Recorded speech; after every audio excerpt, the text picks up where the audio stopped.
论武堂，问道四剑。这问道四剑，在无双城中很有名吗？哎，无双城论武堂年轻一辈中最厉害的4名剑客。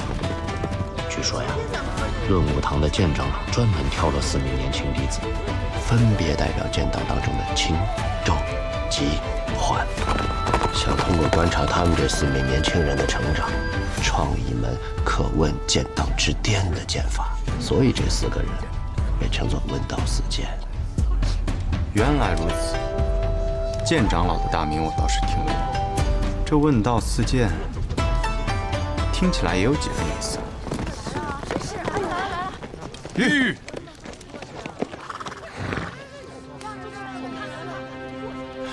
哎，图谋不轨这人长什么样来着？腰佩长剑，脸上还戴着面纱，在那里。得来全不费功夫啊！中间那小子，你留下，其余闲杂人等速速闪开。兄弟，惹事儿了？无妨，有劳兄台帮我带下马。不是我，行。你来无双城是做什么的？订了一把弩，到这里来取货的。可有人说你是来这做坏事的？谁说的？无双城城主大弟子卢玉宅，他拦我的路，想试试我手中的剑，我没同意。这便是无双城所说的图谋不轨。你不同意？那他怎么说？你把他的枪给弄断了？想要断他的枪，还不必出我的剑。那我们呢？一起上。有几分意思。贾州叶无秀，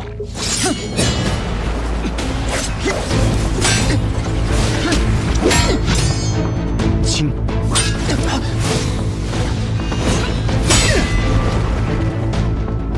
重。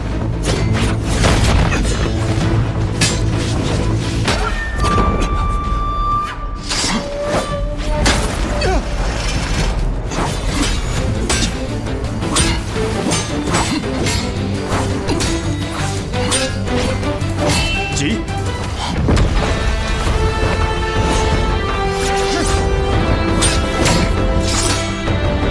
必是此时。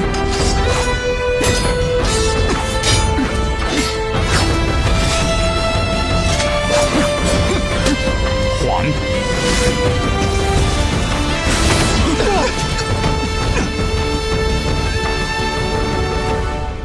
轻重缓急，剑之4道。你有意见？剑之道，不可固步方寸之间，否则遇到真正的高手，就会一败涂地。什么真正的高手？我便是真正的高手。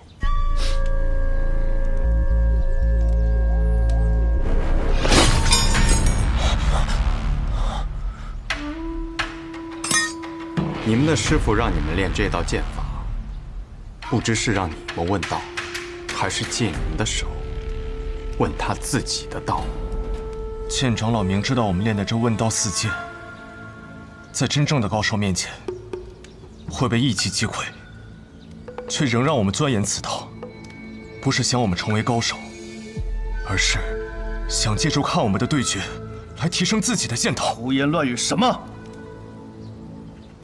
问道四剑败了，而此人居然连自己的剑都没有拔出来，难道此人的剑术真有如此精妙，还是说问道四剑徒有虚名啊？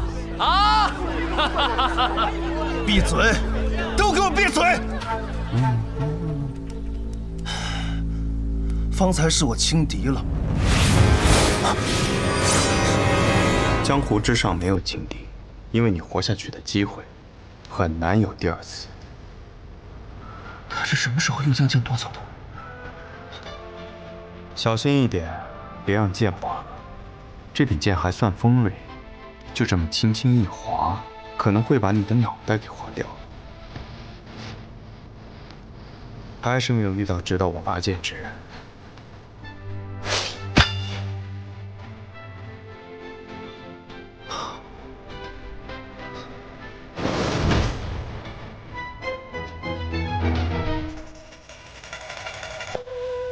至于我们，若剑长老从一开始就是借我们之手换他自己的道，那我们这么拼死拼活的，又算什么？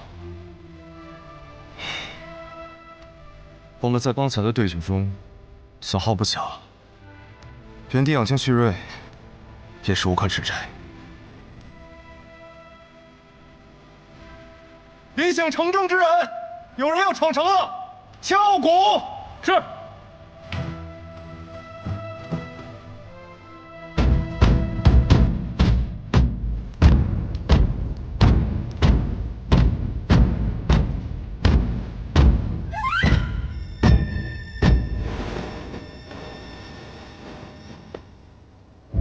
何人大胆，敢闯我无双城？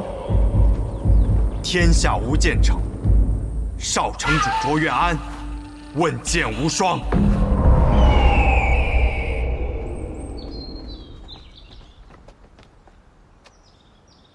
问剑无双，是问我吗？他问的是无双城的剑道。此人不一般，随我去看看。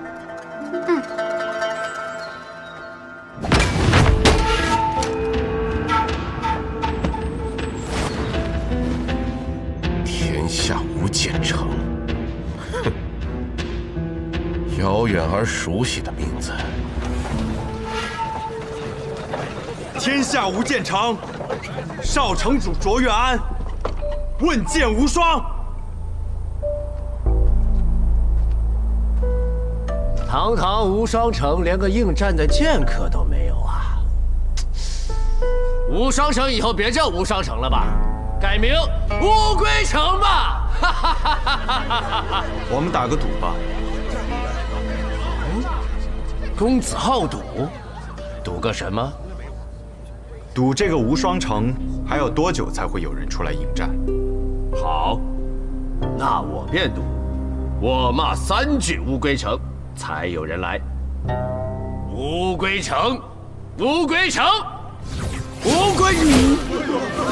是我说了啊，还有一个字没喊出来。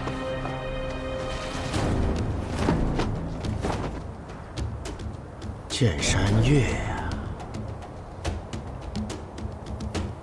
果然是你。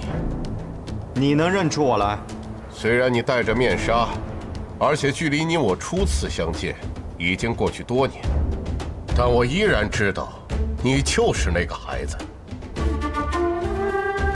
我们这些与剑相伴多年的人，看人就像看一柄剑。当年我看你，便是能成为一柄好剑的胚子；如今看你，已经成为了那柄剑。清明古剑，无双城论武堂大长老，剑山月。是我。你想问剑无双，不知我的这柄清明古剑，够不够格给你一个答案？我的剑就在这里，可今日无双城遇到的这几位，没有一个值得我拔出这柄剑。我也没有这个资格吗？有没有资格，得看长老的剑。好，年轻人，有傲气，和你父亲一样。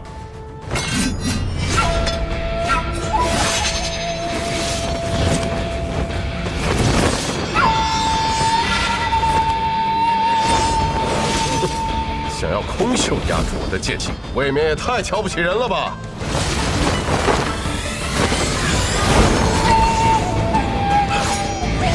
杨秀春风，你怎么会这门功夫的？这门功夫分明一境，自然是我父亲教我的。当年我父亲是不是就是这样打败你的？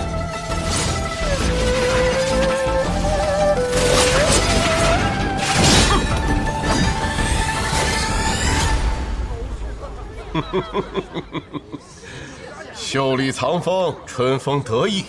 当年你父亲用出来是那般的潇洒恣意，可是你用出来，却感觉满是禁锢。春风何在？怎般得意？剑气闪进来！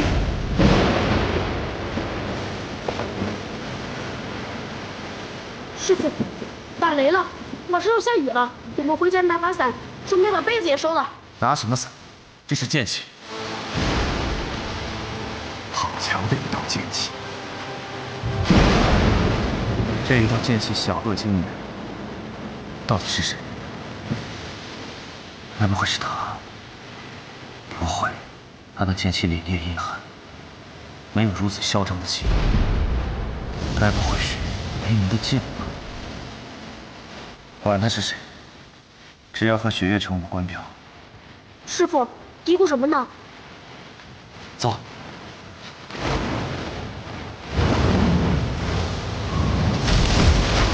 好一道剑气小惊雷！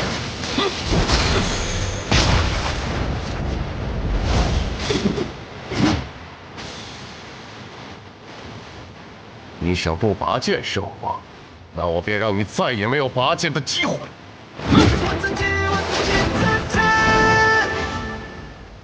老城主，何方来客？天下无剑。天下无剑。他们中还有人活着？来的人自称是无剑城少城主卓越安。那个孩子呀，没想到他居然活了下来。剑长老已前去应战，他让我过来告知你一声。剑山月挡不住那柄剑。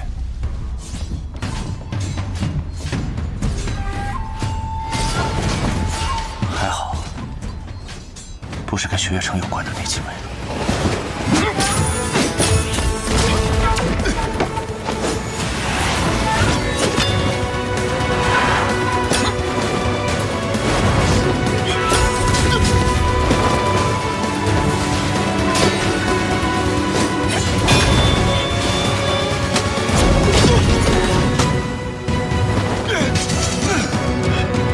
你已经败了。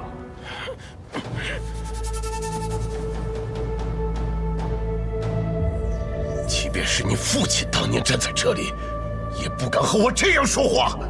这是你第几次提到我父亲了？第3次。我很想知道，你到底有什么资格提起他？你不要逼我杀你！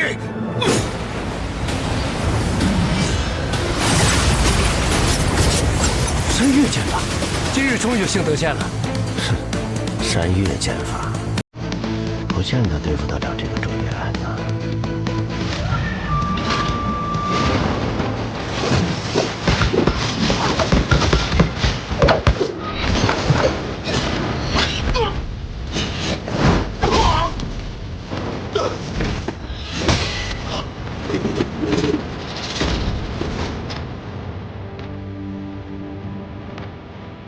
逆登山巅，一览众山小。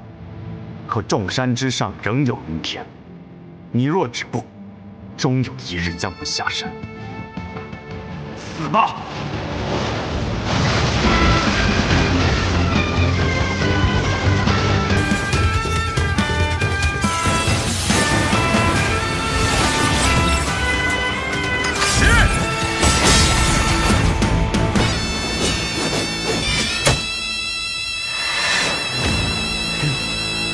今日问剑，终于遇到了一位值得我拔剑之人。无双城，宋燕回。天下无剑城，卓越安。秋水剑。正是。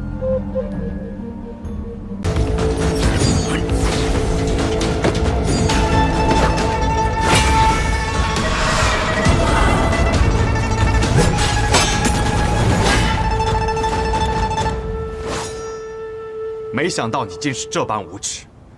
你用的功法类似于乱神诀，特地勾起我心中杀念。虽然你拼命的克制，但是我只看了一眼便知道，你身上充满了血腥气。你不是个剑客，你这些年做的应该是杀人的勾当。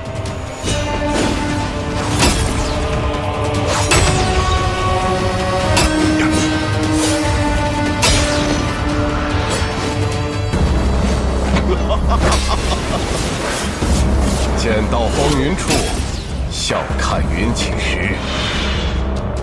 这么多年过去了，老城主的剑法依旧这般写意潇洒呀。可方才我与他对过一剑，以那一剑来说，他的剑术不至于如此不济。果然是师傅在剑路当中的修炼初见成效，让他的剑术更上了一层楼。你仗着众人无法看清，竟然是鬼道行径。你一路东行，藏剑不动，便是在养一股剑气。当你的杀气盖过剑气，剑势尽泄，就不负方才之勇了。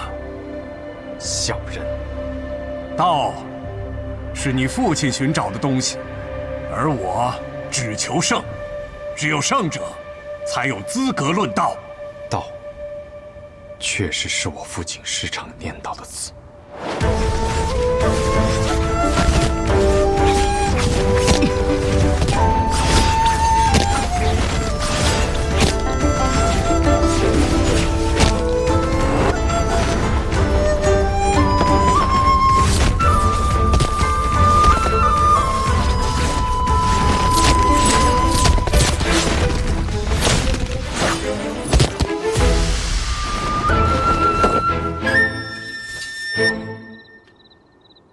剑道，父亲，何为剑道？所谓剑，是指剑术剑法。一柄剑可以炼制多强，从能敌10人到能敌100人，最后敌1000人，甚至敌10000人。我们这些剑客便日复一日修炼手中之剑，就是希望可以将它炼至最强，能与天下敌。我觉得我的剑已经练到了他所能到的最强，若想再前一步，便得悟道。那道又是什么呢？曾经的昆仑剑仙说过，他的剑法有3重境界。第一重是看山是山，看水是水；第2重则是看山不是山，看水不是水；第3重便是看山仍是山，看水仍是水。啊！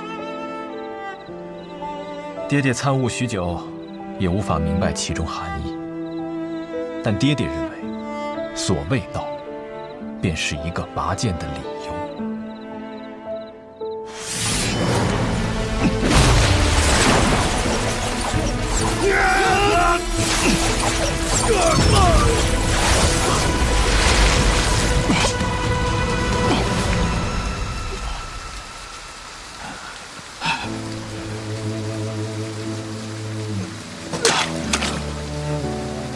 原来有些道是要在将死那一刻才能悟出来的。一生中的最强一剑，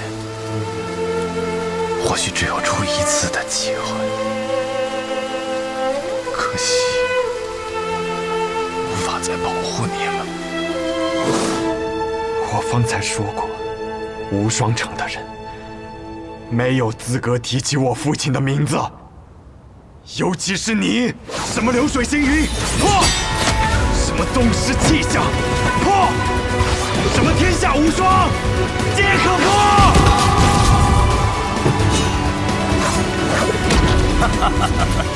此刻你杀得越凶，你便输得越快。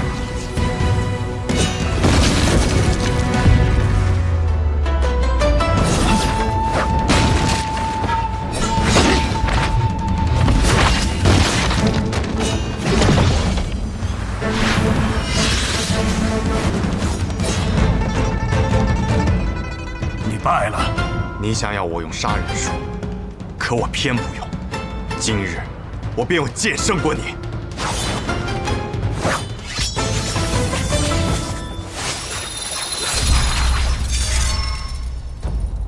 是他，你认识他？暗河执三鬼，苏沐雨。暗河，若真是暗河，那么这一切都可以解释了。剑长老，此话怎讲？难道说无双城与暗河还有什么牵扯？而且还与无剑城有关？城主不必多问，都是些过往事了。啊，师傅，剑仙有些控制不住了。他只是看到了值得一战的对手，想要与其一战。只可惜你尚且年幼，不然这样的对手确实值得一战。师傅，那该怎么办？不必担心，要不了多久，他便会安静下来。小无双，待你长大之后，一定要带他去找值得一战的对手。老城主，这是要败了。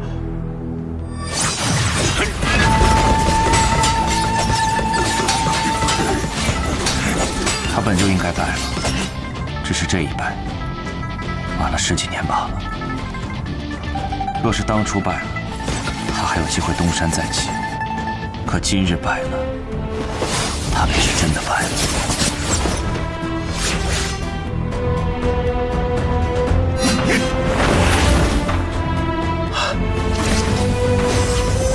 来了，老城主最强的一剑——成剑上九天，龙吟落黄泉。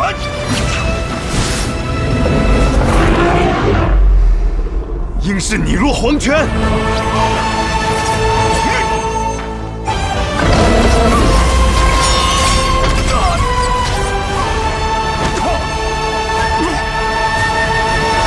结束了。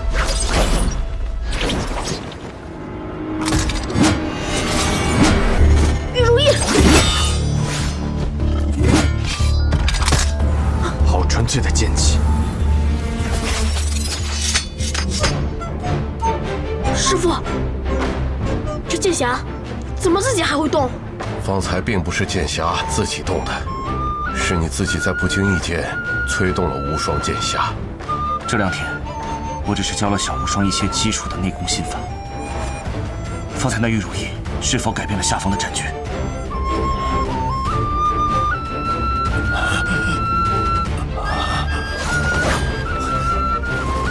使剑！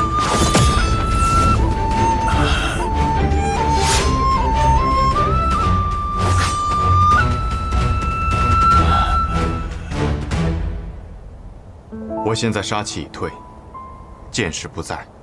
你若此刻对我出剑，我必败无疑。我知道，可我绝不会趁人之危，只希望公子能留我师父一命。留你师父一命？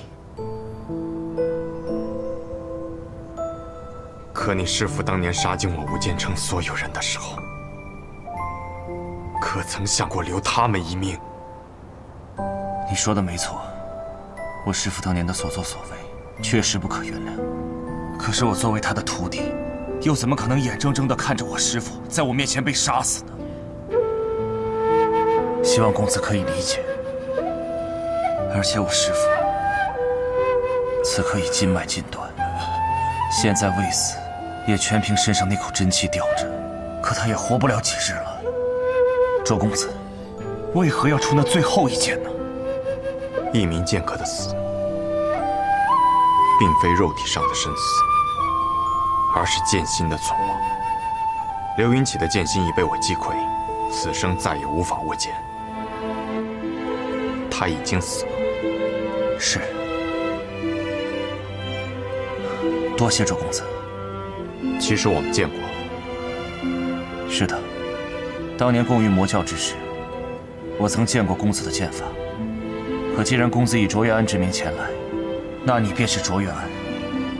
我很欣赏你，你和你师父很不一样。你的剑法中没有太多力气，只是承载的过于重，无法让剑随本心，所以始终无法达到自己的最强境界。很多人都这样说过。既然长老们将无双城交付于我，我便不得不把无双城的荣辱都放在我这柄剑上。天下无双。听闻昔日曾有白羽剑仙救弟子于天启城的法场之上，离去之时，一剑斩落了上方的牌匾。那么今日，我若一剑将这4个字斩断，无剑城之名定能重新名扬于江湖之上。公子，请不要妄动。7日之后，你我一战，若你败了，我便将其斩断。好，7日之后，无双城后山剑炉旁，我愿意看一看公子的剑。好。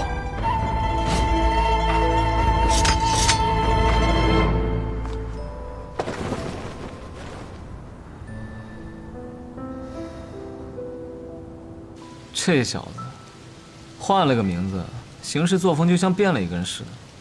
问剑无双城也就罢了，竟然还将老城主打成了残废，太嚣张了，太霸道了。早点如此，我们早就踏平3家了。是啊，宇哥向来是最不喜欢出风头的，可这一次全天下都在讨论这个无剑城少主卓越安。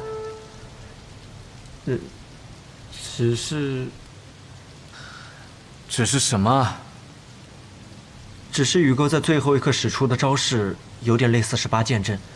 当初帮助各大门派抵御魔教东征时，宇哥曾在众人面前用出过这18剑阵，所以隐隐约约就有些人在传言，无剑城少主卓越安便是暗河的执三鬼。只是因为这个推断太过于荒唐了，很多人都不敢相信。行走于黑夜之中，取人性命于无声的刺客，突然光明正大的走在阳光之下，还去挑战曾经最辉煌的门派，听起来有点天方夜谭啊。那他事情办完了也该回来了吧？哎，不对，他怕不是就直接回了南安？不是，宇哥又约了无双城城主宋彦回，独占于无双城后山。啊？苏沐雨脑子坏掉了？无双城城主应当是不太好对付的，宇哥这次啊，怕是真的起了好胜之心。不是，我不是这个意思。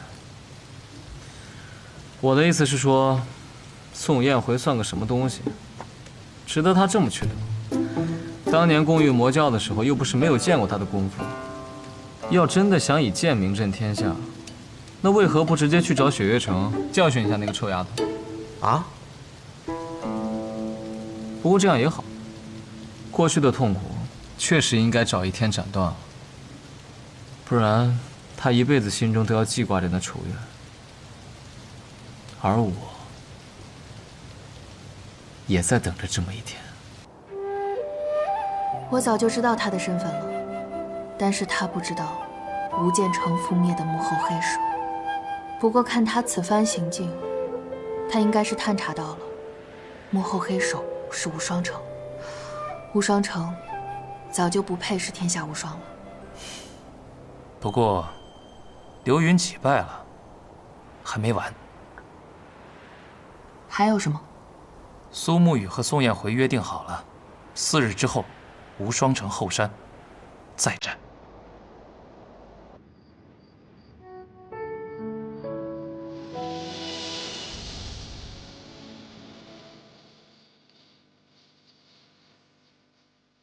或许真正的复仇是该屠灭无双城，而我不想。我知道阿爹你也不想，毕竟无双城也并非都是刘云起之辈，而以杀之上。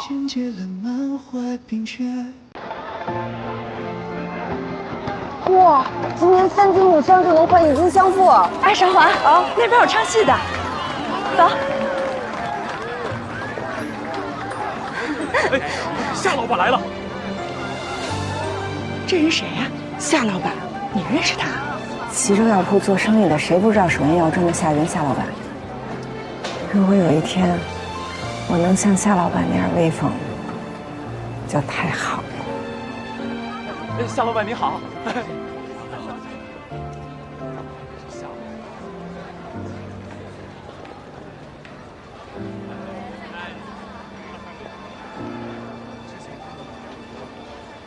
哎，二妞，二妞，麻将了！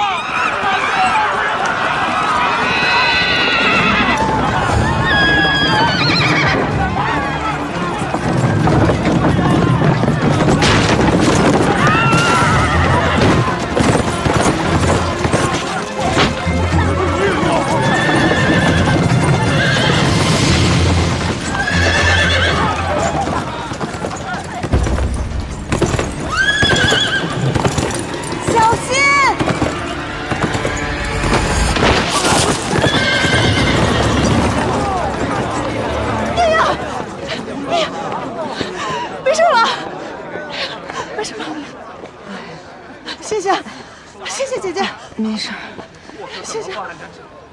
走。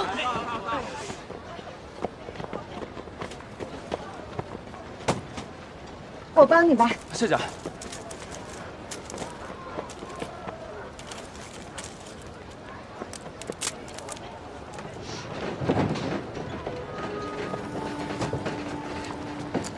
谢谢。谢谢。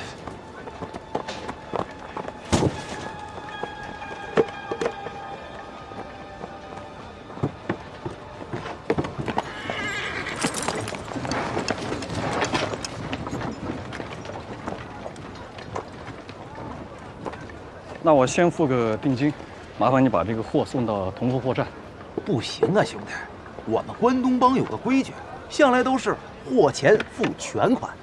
哎，你放心啊，我们可是关东帮啊，绝对不会货不对版的。行吧，好，里边付款，请。这大哥，如果我是你的话，我就多看看几家再付款。这位姑娘，谢谢你啊。我已经看了好几家了，那唐老板的货挺正的，价格也公道。不是，没事。跟你有关系吗？多什么嘴啊你？真晦气，什么玩意儿？骂谁？我骂你，你就是个晦气的臭女人，你敢打扰我做生意？好了，你卖假黄芪，你还有理了？你放屁！你看，这表面的纹路是黄色的染料染上去的，还有这虽然缎面是金盏银盘。但是中央无髓，还有这射线，你看，它也没有裂隙。你是齐州帮的吧？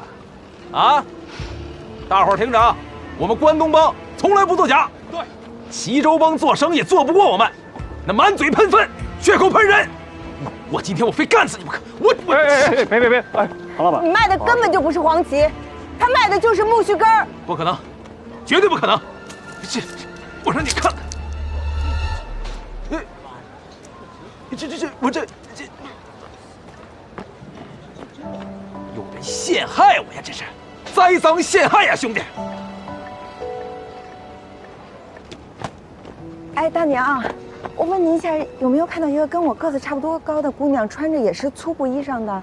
没看见。韶华，二妞。哎，你跑哪儿去了？我找了你半天呢。我也到处找你呢。你这脸怎么了？啊？哦，没事儿。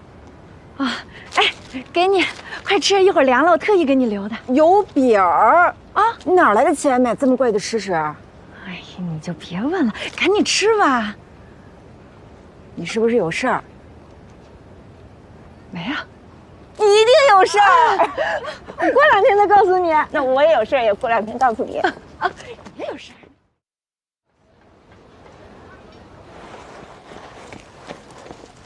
大哥，你进这么多黄芪干什么呀？便宜啊！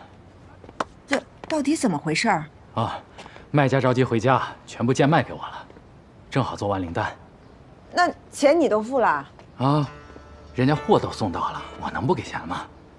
不会有什么陷阱吧？你可别买到假货了。这所有的货我全都亲自验过，都是真的。不信，你看看。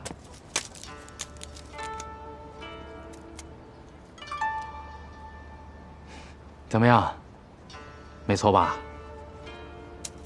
但你做万灵丹一担就够了，怎么买这么多呀？哦，卖家说，如果我能把他手上的货全部吃下的话，就给我50大洋一担。我想了想，那不干脆全部拿下不就完了吗？400大洋，你哪来这么多钱啊？咱们账上的，加上我想办法又凑了一些，正好。那，你找过安克堂的经纪了，对吧？你傻呀！我们买家和卖家自己都搭上线了，我凭什么给安克堂那帮人2个点的佣金？再者说了，就算我愿意花这样的冤枉钱，卖家也未必肯。跳过安克堂出岔子怎么办呀？黄旗都摆在这儿了，还能出什么岔子？你还不说实话？我不知道，这明明就是你造的假。如果我造假，我唐又基，我出门我就让马车撞死。三爷，老唐是被冤枉的。我们的黄旗都是在关外打包好才运到吉州的，麻袋上都有我们关东帮的暗印。您看，这麻袋上的暗印粗糙又潦草，显然是伪造的。他就是伪造的嘛！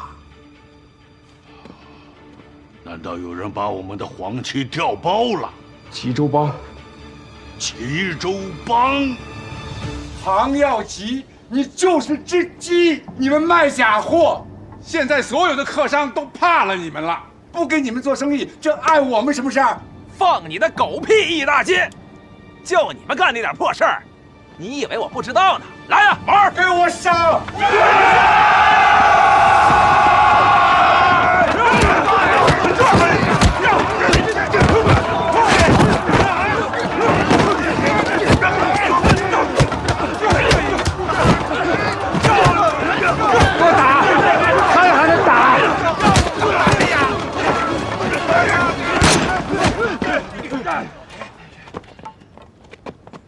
谁在这儿这么威风啊？三爷，三爷，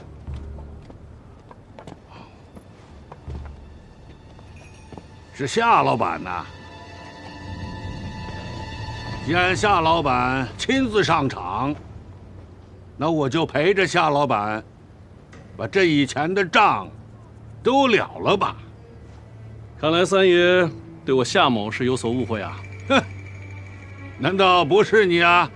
你调包了老唐的黄旗，砸了我们关东帮的牌子。这事儿，他还真不是我干的。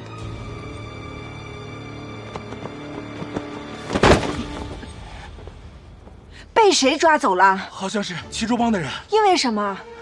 说什么少忠哥用假黄旗调包了关东帮的真黄旗。啊？怎么可能呢？不是，少忠被抓走了，这可怎么办呢？啊！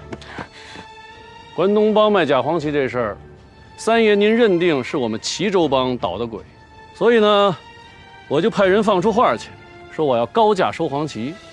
嘿嘿，你看这姓楚的就上钩了。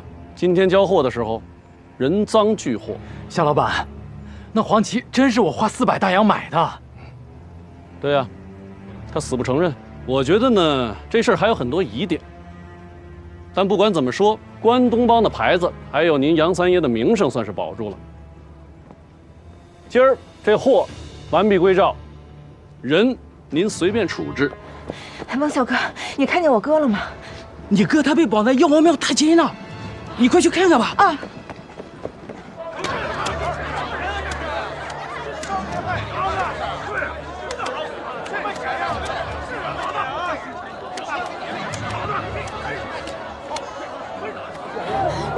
让！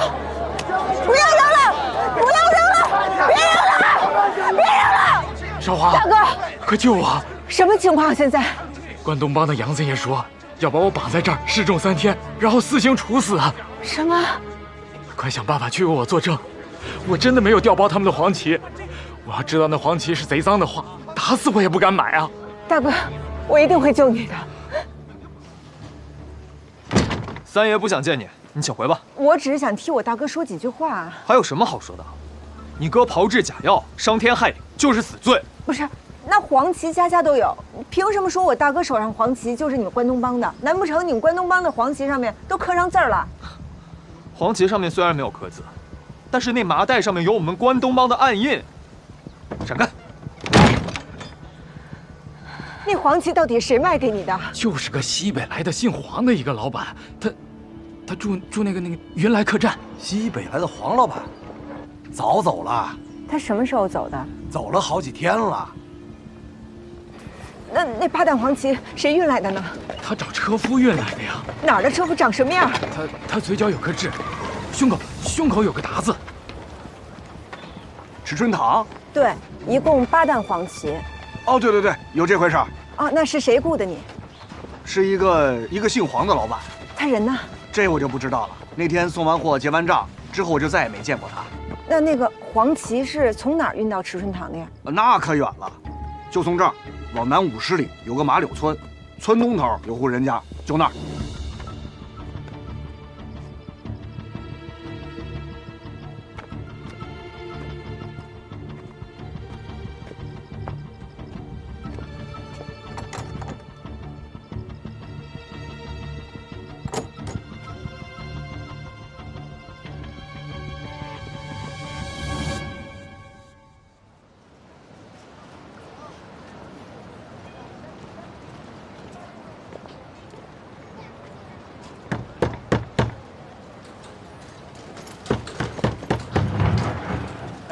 哎呦，唐老板来了，三爷起了吗？早起了。好，他这。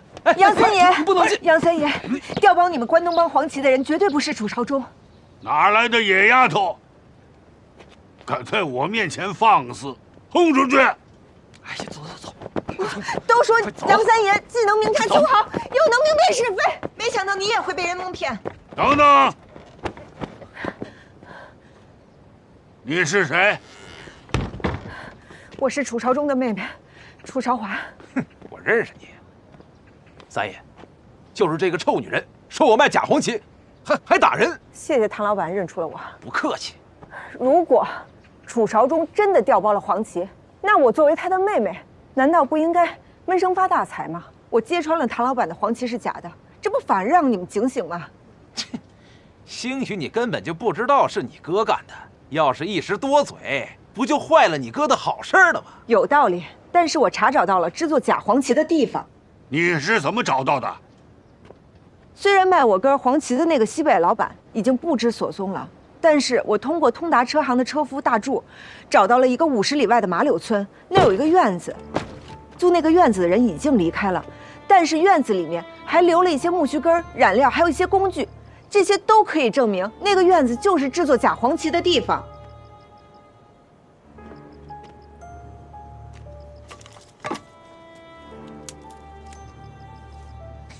你哥是造假之人，他造假的地方你岂能不知？根本就不需要什么车夫来查找吧？我问过那院子的房东了，他说租他院子的人就是个西北人，根本就不是楚朝忠。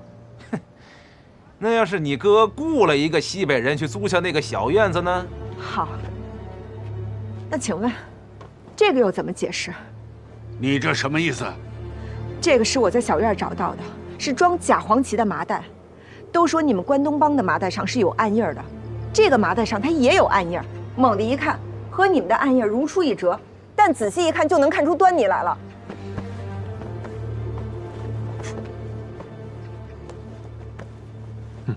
三爷，你看，这麻袋上的暗印粗糙潦草，和老唐家的应该出自同一个人之手。哼，这有什么可奇怪的？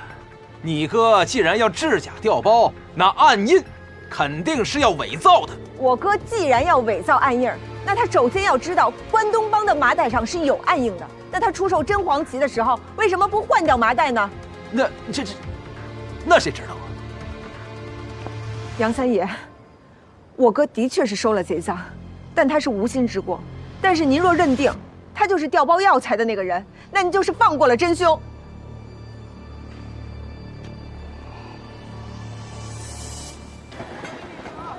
都怪那个姓黄的那个黄老板，让我再看见他，我饶不了他。哎，就是可惜了我那400大洋啊！就这么白白的没了。那就当买个教训了。这以后啊，天上有掉馅饼的事儿，咱就得多留个心眼儿。还好有迟春堂呢，咱一点一点的做，先把那亏空给填上啊。生意呢，以后也会越来越好。少华，其实还有个事儿，我想跟你说。哥，干什么？哥，干什么？少华，少华，别动！你们凭什么抓我？放开我！上去！放开我！少华，哥，出！哥！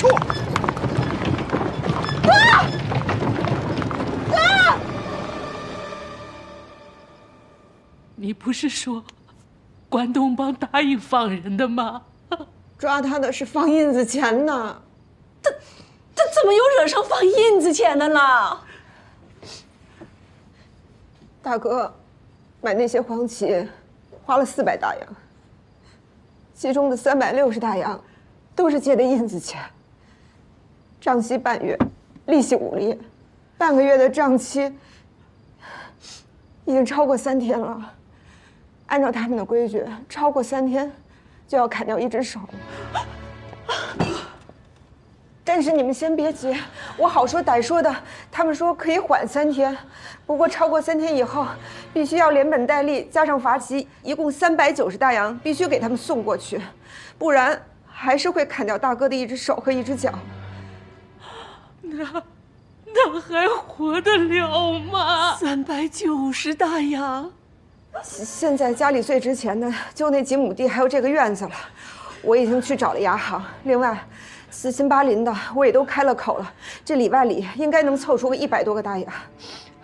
我的少主要是活不了，我还活着干什么呀？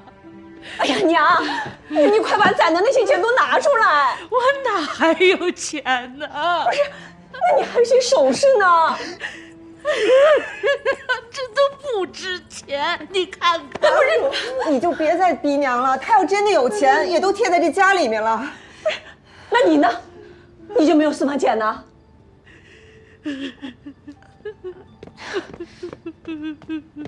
哎，你什么意思？我看看还有什么能卖的。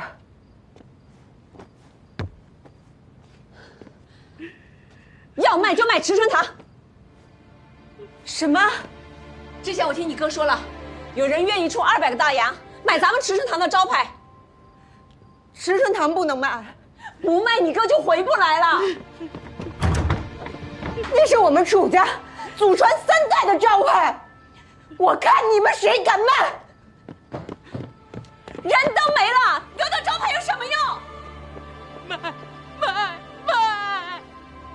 只要少主能平平安安的回来，甭说迟春堂，把我卖了都行，卖，都拿走。明儿我就去买。这是咱们楚家的宝贝，万灵丹的方子。我想学。不过爷爷啊，要嘱咐你一句话：天行健，君子以自强不息。爷爷，我是女子，不是君子。为国事谋，与人为善，此心光明，人人都可以成为君子啊。爷爷，我也想当君子，要做大事。迟春堂，迟春堂。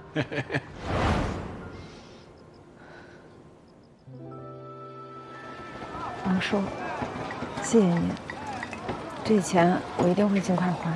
哎，你别客气，只是我能力有限，只能帮着一点点，实在抱歉啊。您快别这么说，您能帮我们，已经是感激不尽了。楚家大娘，楚家大娘在家吗？哟，三大娘啊！啊，我呀过来呀就给你们带句话。我孙子早上不是上药室了吗？你猜怎么着？遇着陈家老爷了。他让我孙子给你们捎句话。他说呀，明天带陈家大爷前来拜访。陈家？是跟我们家韶华结亲那陈家吗？哎呀，不是他还是谁呢？你们呀，赶紧准备，别等人明天上门了，什么都没有。我回家做饭了。哎，知道了。哎，走好啊，三大娘。他说，明天陈家老爷要来，这娘，手中有救了。你什么意思啊？你想啊，陈家来提亲吧，啊，他总得下聘礼吧？手中是不是有救了？如果真能这样，那可太好了。是啊。可是陈家跟咱们已经好几年都没来往了。在这之前，我听韶华说，他们家可能都有别的心思了。那不行，明天不管怎么着，必须把这门亲事给我定下来。你看合适啊？多好看呀！来，听话，坐下，坐下，坐下。来，这是那年定亲的时候，人家陈家老爷给的镯子，戴上。听话，多好啊！戴上啊！哎呀，娘，你去门口迎陈老爷去。哦，对。哎呀，来，我们的口红。哎呀，小祖宗，你要干嘛？你别给我杠着啊！听话。哎呀，你别动！哎呦，吴嫂子，咱们这是10几年没见了吧？可不是说晌午才到吗？这么早？哎呀，今天这个日子，这得赶早啊！啊，好。哎，大顺，这是厨婶。厨婶。哎，好，快请。请。走吧。来，进。韶华。哎呦天哪，怎么就来了呢？哎，你干什么呀？人家都来了，你让他看你的黄皮脸吗你？啊！我跟你说，楚韶华，你今天必须把陈大顺给我拿下，不然你哥的手脚可就保不住了，听见没？周燕儿，快！走！哎，来了！走，你给我快点！哎呀，这是陈叔吧？这位儿媳妇。这位大哥。我要是你的话，我就再多看看几家，再付款。邵夫人呢？你好。周燕儿。哎呀，这是姑爷吧？哎，妈呀，姑爷，这是一表人才啊！哦，妹，姑爷，陈叔啊，陈叔，陈大哥，是韶华，楚小姐。对，韶华。哎呦，这一晃长这么大了。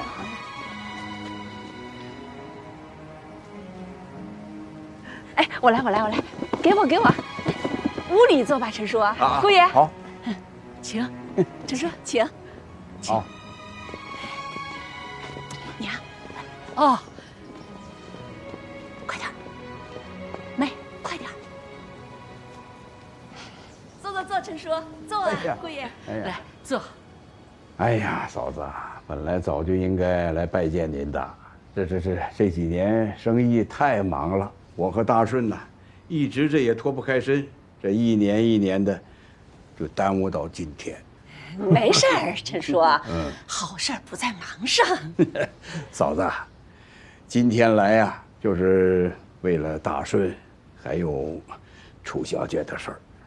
是啊，陈叔，你看咱们姑爷跟韶华的年纪也不小了，是该把事儿办了。这个事儿，哎呀，说起来，这最初还是我和你们家楚老爷子这一句戏言，这你看。是啊，陈叔。不过啊，陈叔，你看，您呢是这个方圆100里地儿有头有脸的大人物，那我们家爷爷，虽然我没见过哈，那但也是名声在外的人物啊。那你说你们这2位大人物在一起说过的话，那即便是一句戏言，那也是一言九鼎。现在这都是民国了，这年轻人嘛。也都实行着自由恋爱，媒妁之言，父母之命啊，不一定都能接受的。哎呀，陈叔，我跟你说，大顺对韶华肯定是满意的，是不是？姑爷满意不？娘，你看，什么叫天赐良缘？这就是天赐良缘呀！姑爷对咱们家韶华满意。对。哎，叔，来，喝茶。叔，不瞒您说啊，陈叔，前些年呀，有不少的人跑到我们这儿来嚼舌根子，说什么当年呀，陈家来主动结亲，图的呢就是我们楚家当年的盛景。现在呢，我们楚家呢大不如从前了。可是人家陈家呢是一天比一天发达，说陈家肯定是要来反悔的。我当场就跟他们急了，我说你们不许胡说，人陈叔不是那样的人，是吧？陈叔，喝茶啊，姑爷喝茶。陈叔啊，咱们要不今儿就把事儿给定了吧？娘，我查过黄历了，5月18和6月20都是好日子。娘，哎呀，这可是大事儿啊！咱们还是从长计议啊，嫂子。叔啊，我们家韶华人你都见了，姑爷都千恳万恳了，还从什么长计什么议呢？真是的。好，时候不早了，啊，我和大顺这还得回去忙生意上的事儿。那，咱们今天就到这儿吧。哎，别，叔，那正事还没定呢。哎呀，改日再定呗。啊，嫂子，那，我告辞了，告辞了。大顺，爹，咱们走吧。啊，不是，哎，陈叔啊，陈叔，叔婶，先走了。他这不是，陈叔，哎，娘，哎，陈叔，哎呀，少夫人，你身子重，就别送了。不是，陈叔，你听我说，留步了。陈叔啊，哎呀，您听我说，哎呀，不用说了，我的意思啊，你明白，你的意思我也明白，咱们两家的事呢，咱们回头再合计合计，好吗？哎呀，没时间合计了。啊，不是叔，我的意思是说，你看姑爷今儿都来了，咱们就把这好事儿给定了。哎呀，少夫人，你不是说了吗？啊，好事不在忙上。如果定了，也不急着这1、2天呢。要是定不了，这不就更不忙了吗？啊，告辞了。别，哎，陈叔，姑爷，哎呀，不是，哎，陈叔，哎，韶华，你快出来送送啊！姑爷跟陈叔走了。韶华，不是陈叔，韶华，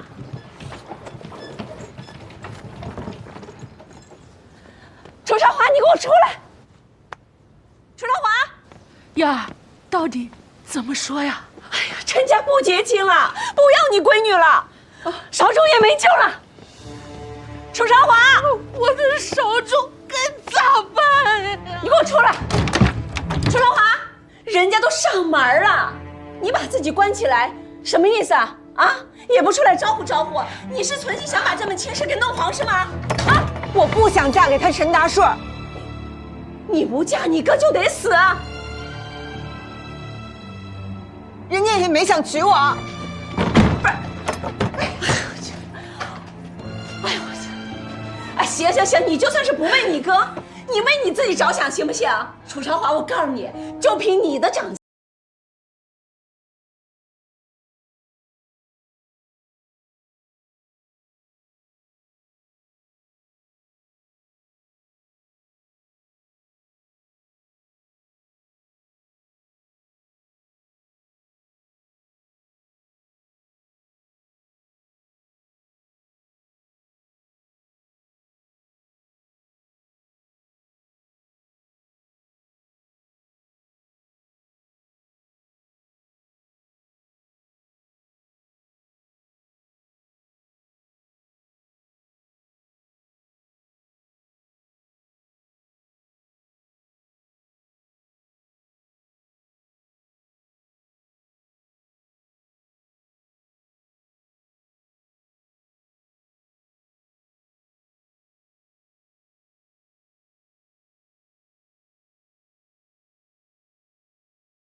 就是韶华。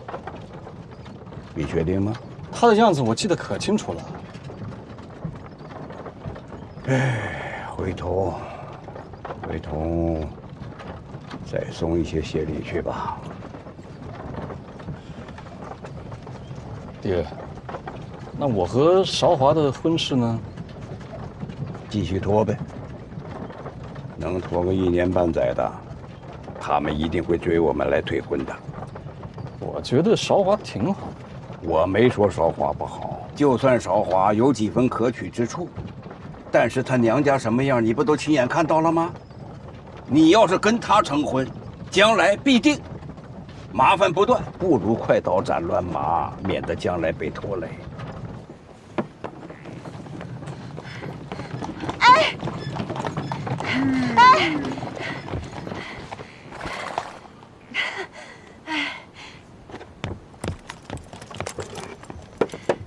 你怎么跑到我们前面来了啊？我从村里抄近路跑。楚小姐，哎，还有事吗？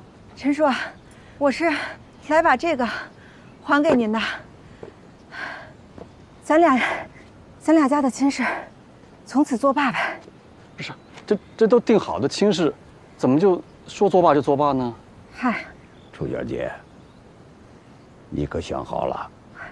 自古结亲都讲究个门当户对，这眼下陈家什么样，我们家什么样，都摆在眼前呢。这也不是什么势力，我知道，这就是人之常情。再说，我要真勉强的嫁到陈家做媳妇儿，你们心里肯定也会有芥蒂的，所以我情愿就此作罢了。那你娘跟你嫂子呢？他们是他们，我是我，就算我那荒唐爹在世，我想这么处置就这么处置。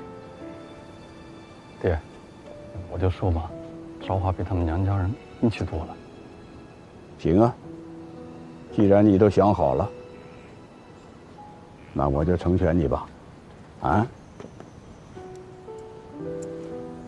爹，从今往后啊，你和大顺，男婚女嫁，各不相干了啊。爹，如此甚好。那陈叔、陈大哥，我就不送了，你们慢慢回去吧，我走了。韶华，韶华，韶华，爹，你干嘛？爹，爹。哦，对了，陈叔，这婚啊，今日虽然退了，但是我那大哥还有嫂子，要是知道了，肯定会提一些非分的要求。到时候你们不用理会啊，就说这亲事是我主动退的。那个你们没要赔偿已经是宽宏大量了。如若他们还是纠缠不休的话，就麻烦您找个人给我带句话，我自己会想办法让他们打消这念头的。孩子，我可以有些银钱资助些许的。啊，千万别！我爹败家，就是因为银钱来的太过容易。啊，我哥出事儿也是因为总觉得天上能掉馅儿饼，所以我就更不能无功受禄，不劳而获了。爹，你看看